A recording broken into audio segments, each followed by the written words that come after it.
Saudara, terima kasih Anda masih bersama kami di Kompas Sulsel. Kita pagi ini masuk dalam sesi dialog, saudara. Beberapa pekan terakhir, sepekan yang lalu kita melihat ada kembali lagi muncul aksi penolakan terhadap transportasi berbasis online. Dan kemudian beredar di media sosial juga beberapa aksi yang dilakukan oleh para supir transportasi konvensional. Ini bahkan melakukan kekerasan terhadap sejumlah pengemudi transportasi berbasis online ini. Nah, kita akan membahas hal ini setelah hadir di redaksi Kompas TV Makassar pagi hari ini ada Bapak Lambang Basri Said selaku pengamat transportasi dari Universitas Muslim Indonesia Makassar. Selamat pagi Pak Lambang. Selamat pagi, Assalamualaikum. Waalaikumsalam warahmatullahi wabarakatuh. Pak Lambang, kita melihat ya aksi penolakan terhadap transportasi berbasis online ini kembali muncul. Sepekan yang lalu ini kita lihat ada beberapa gerakan yang dilakukan oleh para supir transportasi konvensional. Anda melihat sebenarnya gejolak penolakan ini memang masih terus berlanjut ya? Ini mestinya nggak perlu terjadi karena regulasinya kan sudah dilakukan secara dinamis ya. Dinamika regulasi itu dirubah terus berdasarkan fenomena terkini. Oleh karena itu yang harus didorong sekarang ini adalah penegakan dari regulasi itu. Itu yang kelihatannya masih jalan setengah-setengah. Intinya bahwa tidak ada lagi klaster antara konvensional ataupun online, tidak ada lagi. Yang ada itu adalah aturan yang berdasarkan pengelolaan angkutan umum non-trayek. Nah, itu sebetulnya. Jadi kita ke sana saja. Kalau misalnya tuntutan masyarakat, dan memang itu tuntutan masyarakat, bahwa penting transportasi umum kita itu mendasarkan basis layanan yang namanya cepat, namanya murah, nyaman, dan seterusnya gitu kan. Nah, yang bisa menjamin kecepatan itu dibanding dengan konvensional yang lalu itu adalah pola online, pola aplikasi gitu kan. Nah, sekarang semua angkutan yang memang masih menerapkan sistem konvensional itu integrasi cepat ke sistem online. Nah, itu artinya dia sudah mengintegrasi ke sistem online di satu sisi, di sisi lain dia memang sudah dari dulu itu mempunyai izin penyelenggaraan angkutan umum. Nah, persoalan yang lain adalah ada pengelolaan layanan umum sistem online, tetapi tidak berorientasi pada usaha yang sah untuk mengelola sistem angkutan umum. Nah, itu yang harus didorong juga, punya kendaraan angkutan umum yang berizin. Jadi mulai dari kendaraannya, perusahaannya, orang-orangnya, gitu kan, manajemennya dalam hal ini, itu harus berbadan hukum. Tapi kalau misalnya apa yang ada di Kota Makassar saat ini, Anda melihat sebenarnya kalau kita bicara soal aturan, ini kan ada sebenarnya aturan. Iya, karena itu belum jalan. Artinya kendaraan yang ada masih kendaraan person to person, gitu kan. Saya punya kendaraan bisa didaftarkan untuk mengelola itu, gitu kan, mendaftar di situ. Lalu kemudian kan tidak ada modal usaha itu kan. Saya punya kendaraan masyarakat gitu kan. Nah, nanti itu bisa saya saling menguntungkan gitu kan. Nah, karena investasinya kecil, walaupun dia banting harga sekalipun, itu aman karena barangnya cuma aplikasi. Itu satu. Yang kedua, pundi-pundi pendapatan pemerintah daerah dan pemerintah pusat dalam hal ini tentu, karena ini adalah nasional, ya hilang. Bukan cuma itu yang hilang, tetapi wibawa yang regulasi itu seperti enggak punya gigi gitu kan. Nah, itulah yang sebetulnya harus didorong, bahwa sistem pemerintahan kita itu harus jalan. Kelihatannya ini kan tidak di jalan. Pemerintahan kita seakan-akan mau diatur oleh komunitas-komunitas tertentu gitu kan. Nah, ini yang aturan yang kurang ditegakkan kalau menurut Anda. Untuk pada sekolah, kalau memang kita tidak bisa menegakkan itu format-format akademik di dalam. Tapi kalau misalnya dari aturan yang ada terkait dengan melegalkan, sebenarnya membolehkan perusahaan transportasi berbasis online, aplikasi online di Indonesia ini, apa yang salah dari aturan itu? Adakah yang Anda lihat menurut Anda bahwa ini sebenarnya justru menyuburkan? Kalau saya karena aturan kita itu tadi kalau secara kasarnya lemah lah, kira-kira seperti itu. Wibawanya hampir bisa kita nomor 2 kan gitu kan. Oke. Lemah karena memperbolehkan kendaraan pribadi? Karena pada umumnya regulasi itu dibangun berdasarkan fenomena yang ada.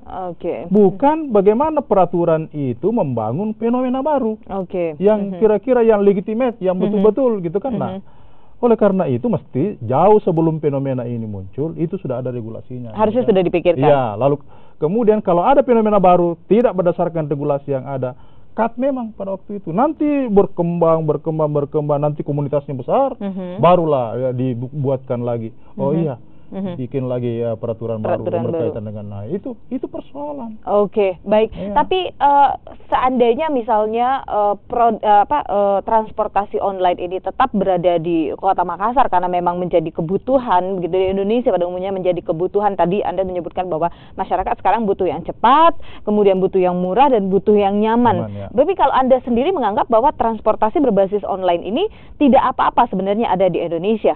Justru bagus. Justru bagus. Tapi harus dengan? Ya, harus dengan legitimate, harus dengan formulasi sistem pengelolaan angkutan umum. Yang sekarang ini belum mencukupi. Belum. Kenapa? Pertama itu ya, yang harus dilakukan pertama rasionalisasi jumlah armada yang berizin. Ya. Yang kedua, semua armada yang digunakan betul-betul berizin. Berizin itu dalam artian dia harus izin angkutannya ujian. Itu sendiri sebagai sebagai angkutan umum. Izin perusahaannya sebagai pengelola angkutan umum. Izin orang-orangnya itu di tenaga kerja itu sebagai pegawai pengelola angkutan umum misalnya gitu kan itu.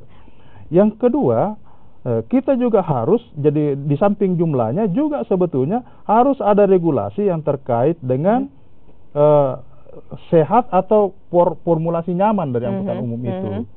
Misalnya angkutan umum kalau di Singapura misalnya angkutan umum itu tidak boleh lebih dari 5 tahun misalnya gitu kan. Nah, 5 tahun ini kenapa? Karena sudah dilakukan studi kalau sudah 5 tahun itu sudah tidak nyaman digunakan. Padahal masyarakat kan ini mau dikasih nyaman.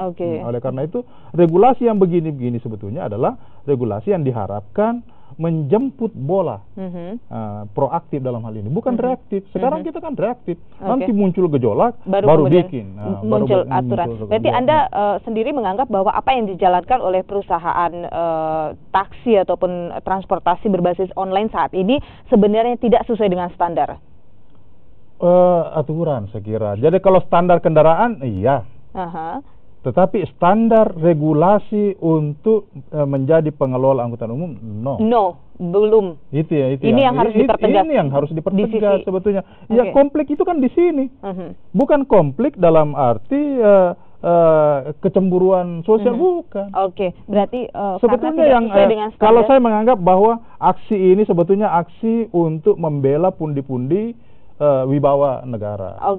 Baik. Nah, dalam sepekan sebenarnya dari awal munculnya transportasi online di Indonesia, ini kan sudah mulai muncul gejolak-gejolak. Begitu juga di Kota Makassar, bahkan seminggu yang lalu ini juga ada aksi yang dilakukan dengan alasan bahwa transportasi online ini mematikan transportasi konvensional yang sudah ada selama ini. Anda sependapat dengan itu? Ya, berdampak. Kalau mematikan itu kan relatif ya. Tetapi dia berdampak sekali gitu kan. Saya katakan begini, dampaknya begini. Kalau misalnya kita bertetangga, Nilo misalnya melihat keberhasilan itu sistem online, beli kendaraan gitu kan, beli kendaraan masuk ke wilayah itu, wilayah itu, tidak berizin dan seterusnya. Saya tetangga cemburu, Nilo berhasil, saya juga beli, tetangga kita beli, akhirnya kan semua booming itu beli kendaraan. Banyak sekali keluar kendaraan sekarang itu hanya untuk orientasi untuk itu. Nah, persoalannya ini kan membebani jalan. Membebani jalan sementara jumlah orang yang mau diangkut itu juga. Nah, itu artinya bahwa terjadi kemacetan. Terjadi pembengkakan volume kendaraan di jalan. Kalau itu demikian berarti ada pembakaran bahan bakar yang besar yang tidak bermanfaat. Berdampaknya kepada polusi udara. Berdampak juga pada polusi suara. Ini adalah imbas dari tidak adanya regulasi tadi. Karena tidak ada regulasi. Tidak ada regulasi yang jelas termasuk pembatasan jumlah. Nah, kalau demikian masyarakat juga dalam mindsetnya bagus ini, murah, mobilnya baru, lebih nyaman, lebih cepat. Tapi ini kan dibutuhkan Pak oleh masyarakat sekarang. Iya, sebetulnya masyarakat tidak sadar. Jadi yang dirasakan masyarakat itu adalah kebutuhan langsung. Oke. Tapi dia tidak sadar bahwa sebetulnya apa yang saya butuhkan ini memberi dampak yang besar terhadap sistem. Oke. Ini yang tidak dipahami oleh masyarakat. Ini yang tidak disadari dan oleh ini masyarakat. yang harus dibangun oleh pemerintah supaya masyarakat sadar benar bahwa saya adalah bagian dari sistem. Nah, itu kan sebetulnya sistem pemerintahan dalam Jadi menyadarkan masyarakat untuk tidak menggunakan transportasi online seperti itu. Mestinya seperti itu. Iya, tapi dengan catatan semua pengelolaan angkutan umum sudah berbasis online. Artinya impian masyarakat itu terpenuhi. Semua transportasi harusnya berbasis online. Berbasis online ini sebenarnya tidak salah begitu ya, Pak? Tidak salah, justru itu. Tapi semua sistem transportasi umum kita harusnya seperti itu. Ya, menurut saya sistem itu karena murah di bawah standar perhitungan sistem ekonomi mikro. Gitu. Kalau kita bicara Makassar, Pak, ada banyak sekali transportasi kita sebenarnya, transportasi umum. Kita kenal ada PT-PT ini juga sudah bertahun-tahun. Kemudian becak, meskipun kemudian becak sendiri mulai menghilang sejak masuknya Bentor. Kemudian saat ini juga ada BRT yang sudah diterapkan oleh pemerintah. Kemudian nanti pemerintah mau meluncing juga, Pak, PT-PT Smart begitu. Ini sepertinya ada terlalu banyak transportasi umum, kemudian akhirnya muncul kerancuan sistem transportasi kita. Anda sendiri melihat bagaimana, Pak? Semua itu benar dalam formulasi waktu dan ruang. Oke, kita tahan sampai di sana. Kita akan lanjutkan usai jeda berikut ini, Pak. Kami masih akan tetap bersama dengan Anda di program Kompas Sulsel sesi dialog kita.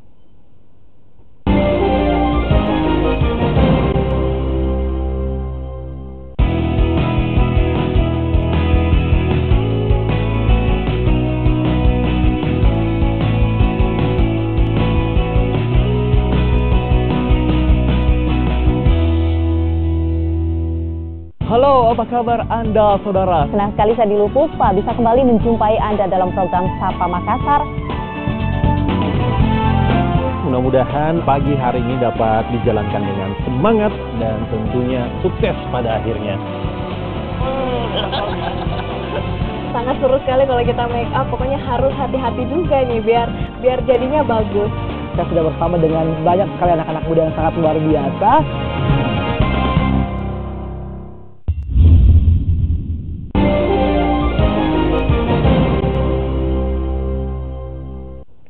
Kita lanjutkan kembali perbincangan kita di sesi dialog Kompas Sulsel, masih bersama dengan Bapak Lambang Basir Said, pengamat transportasi dari Universitas Muslim Indonesia Makassar. Saya kembali lagi, Pak, soal tadi banyaknya sistem, banyak sekali sebenarnya pola transportasi umum yang diterapkan pemerintah Kota Makassar. Kita tadi bicara sampai ruang dan waktu, Pak. Ya, semua benar pada ruang yang waktu yang sesuai, gitu kan. Nah, dulu di Makassar ini, katakanlah gitu, di seluruh kota bahkan, pertama-tama itu hanya ada becak. Kalau toh ada temannya bendi, dokar, gitu kan? Iya, betul. Dulu ya, itu artinya benar pada saat itu. Karena kebutuhan orang tidak terlalu dinamis, tidak terlalu jauh, dan hanya itu yang tersedia. Oke, jalan. Nah, artinya tidak usah saya urai ya gitu kan. Nah, setelah itu ada namanya roda 2. Setelah itu ada namanya PT-PT. Dulu masih ada BMO gitu kan, ada PT-PT dan naik dari belakang dan seterusnya, perkembangan terus. Itu benar pada zaman itu gitu kan. Nah, pada saat kota itu sudah mulai menginjak data 1 jutaan penduduk, itu sudah seharusnya meningkatkan sistem angkutan umum berbasis bus. Itu dalam antar wilayah. Jadi PT-PT itu kan artinya sudah tidak layak lagi untuk di situ. Itu masih tahun 2002 yang lalu. Itu sudah seharusnya ada bus kita di situ. Nah, tapi kan nanti 2007 baru terpikirkan gitu kan, lalu terwujud sekarang. Nah, persoalan pada saat bus itu dipikirkan, nah itu kan artinya waktunya sudah tepat gitu kan. Nah, cuma persoalannya ruangnya yang tidak diatur. Nah, itu mestinya begitu ada bus, ruang bus itu ini lintas ini, gitu kan. Nanti PT-PT itu adalah feeder dari bus itu pengumpan. Nah, itu kan itu yang harusnya diatur juga. Nah, lalu kemudian ya bersamaan itu muncullah apa namanya Bentor. Iya, betul. Bentor bahkan masih regulasinya masih belum jelas sampai sekarang. Yang lain masih eksis gitu kan. Jadi idealnya itu kan seperti beca enggak lagi, kalau toh ada ya di kompleks saja gitu kan misalnya. Ojek juga ya boleh ada tapi ya di kompleks. Dan seterusnya. Artinya ada wilayah tertentu. Nah, sekarang ini Bentor, begitu ada Bentor dan kita inginkan itu beroperasi, oke, diatur waktu dan tempatnya. Kalau berkaitan dengan tempat, di sini saja kamu gitu kan, wilayah situ tidak boleh menyeberang di sini. Kalau tuh menyeberang, mungkin misalnya jam 2 malam, itu kan waktunya. Jadi tepat dalam waktu dan itu yang belum diatur. Mengatur penempatan ruang, kemudian juga penempatan waktu yang masih tidak dilakukan oleh pemerintah Belum Kota dilakukan. Makassar. Itu kan mestinya sharing dengan perguruan tinggi, dilakukan kajian, lalu kemudian ditemukan sesuatu, keluarkan kebijakan, jalankan. Kenapa bisa pemerintah tidak memikirkan hal seperti ini, Pak? Nah, itulah sebetulnya yang kita dorong terus. Ya, karena memang kita semua ini kan manusia biasa, kita harus saling memberi masukan. Cuma persoalannya adalah masukan-masukan yang fundamental itu perlu memang mendapat perhatian yang serius. Jadi kalau kebijakan-kebijakan itu masih dilandasi oleh kepentingan politik, kepentingan sosial, jadi ada kepentingan memang selalu kita ada faktor kan, ada faktor teknis, ada faktor ekonomi, ada faktor hukum, ada faktor sosial. Ini kan faktor-faktor ini berpengaruh. Tapi ada satu kebijakan, mestinya faktor teknis lah yang harus menjadi barometer utama. Ada kebijakan faktor ekonomi yang harus menjadi, ada kebijakan faktor sosial politik yang harus menjadi. Nah, untuk kebijakan transportasi umum, transportasi harus teknis dulu. Teknis terlebih dahulu. Bukan ekonomi dulu. Ada kajian dulu teknis. Nah, teknis ini berdampak pada aspek-aspek ekonomi, aspek-aspek sosial, gitu kan, aspek-aspek politis, itu kan, termasuk aspek-aspek lingkungan. Itu yang tidak dilakukan. Itu yang belum dilakukan. Anda sendiri kan di masyarakat transportasi ya, Pak ya. Apakah pemerintah sempat pernah melakukan komunikasi ataupun bersama-sama duduk bersama dengan masyarakat transportasi bicara soal transportasi? Ya, kalau pernah, tapi kan yang kita harapkan itu intens, melakukan apa yang sebelumnya mesti dibicarakan, lalu kemudian setelah kita bicarakan apa langkahnya, lalu setelah langkahnya bagaimana tindak lanjutnya gitu kan. Ini kan yang penting. Artinya itu dari hilir sampai ke hulu mestinya dipikir. Kita terus walaupun misalnya sering kita ketemu, yang kita bicarakan hari ini hilir, besok hilir, lusa hilir, akhirnya kan masih tidak selesai. Tuntas. Nah, itu yang mesti kita harus. Baik, ini sayang sekali kita tidak bisa sedianya kita harusnya bisa berbincang dengan Kepala Dinas Perhubungan Provinsi Sulawesi Selatan bicara soal regulasi yang diterapkan oleh pemerintah tentu saja dalam hal masalah transportasi umum di Kota Makassar. Ini sayang sekali tidak bisa kita berbicara dengan mereka langsung, tapi sebenarnya begini. Saat ini kondisinya sudah, kalau boleh saya katakan sebenarnya sistem transportasi kita agak semraut nih, Pak. Ada online masuk, sementara yang konvensional pun belum diatur dengan baik begitu. Ada bahkan misalnya beberapa transportasi yang belum memiliki regulasi yang jelas seperti Bentor misalnya. Nah, pemerintah ini kan harusnya sekarang ini tindakan paling tepat yang harus diambil adalah mulai dari mana ini, Pak? Untuk mengatur sistem transportasi. Kalau kita bicara sistem transportasi, sebetulnya ada 4 komponen yang perlu kita lihat. Pertama itu sistem kegiatan. Sistem kegiatan. Jadi jumlah orang, apa kegiatan orang, bagaimana karakter dari wilayah itu namanya demand system. Nah, lalu kemudian ada sistem pergerakan. Di sini. Nah, di sistem pergerakan itu disinilah hadirnya itu sarana. Ya toh, sarana. Apa namanya? Ada PT-PT, ada beca, ada angkutan pribadi dan seterusnya gitu kan. Lalu kemudian sarana transportasinya ada sistem pergerakan. Jadi ada sistem kegiatan, ada sistem pergerakan, ada sistem jaringan. Nah, sistem jaringan itu kalau misalnya dia mesti lewat di mana, dia harus berhenti, dibatasi sampai di mana. Jadi semua itu diatur. Nah, lalu kemudian jenis apa saja yang bisa lewat dalam jaringan itu, berapa jumlahnya, itu semua ada pembatasan. Makanya inilah yang melahirkan seperti truk lewat di mana, jam berapa, parkir juga di mana hanya boleh parkir, sampai berapa jam saja boleh parkir dan seterusnya.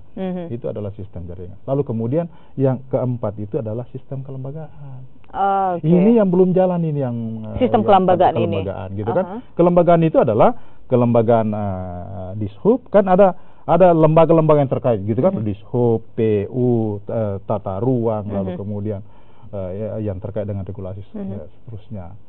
Nah, kalau ini terintegrasi dengan baik, apa yang masalah sekarang misalnya antara kelembagaan tingkat 1 dengan kelembagaan tingkat 2. Idealnya itu begitu hadir BRT, ya kita anggap BRT sekarang ini, maka di situ perlu ada kolaborasi sistem antara fungsi BRT dengan fungsi PT-PT. Ini hampir belum pernah kita jelas ya waktu itu. Bahkan ini juga sempat menimbulkan kericuhan dulu Pak ya. Hadirnya BRT, kemudian PT-PT malah sempat juga menolak sebenarnya kehadiran BRT ini. Ini yang belum. Ini yang belumnya. Kita harus dorong terus ya. Kalau saya formulasi kita tidak boleh saling menyalahkan. Kita salah kita semua. Tetapi bagaimana kita ada yang lembaga yang seharusnya punya inisiatif misalnya gitu kan, untuk melingkan semua kelembagaan ini mewujudkan satu formulasi yang baik, yang utuh dan paripurna gitu kan. Betul. Kembali lagi kita sekarang ini menunggu langkah pemerintah yang bisa menghadirkan sistem transportasi yang benar-benar nyaman untuk masyarakat Kota Makassar, begitu ya Pak. Entah itu berbasis online ataukah transportasi konvensional. Sebenarnya tidak ada larangan untuk online ya Pak ya. Tidak ada lagi istilah, mestinya tidak ada lagi istilah itu. Jadi semua pelayanan angkutan umum mesti online. Mesti online, seharusnya seperti itu. Kalau kita menganggap kota kita berkembang untuk maju ya Pak ya. Yang mengelola online hanya online sekarang ini mesti punya izin berangkutan umum. Baik, ini sudah ada dua hal penting yang sebenarnya disampaikan oleh Pak Lambang tadi, bahwa kalau misalnya sistem online maka harus memiliki izin pengelolaan angkutan umum.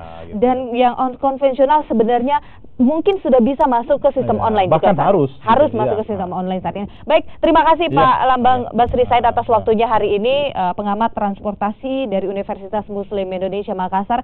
Dan saudara, demikian perbincangan kita di sesi dialog Kompas Sulsel pagi hari ini. Kami akan kembali lagi sesaat lagi dengan beragam informasi menarik. Tetaplah bersama dengan kami.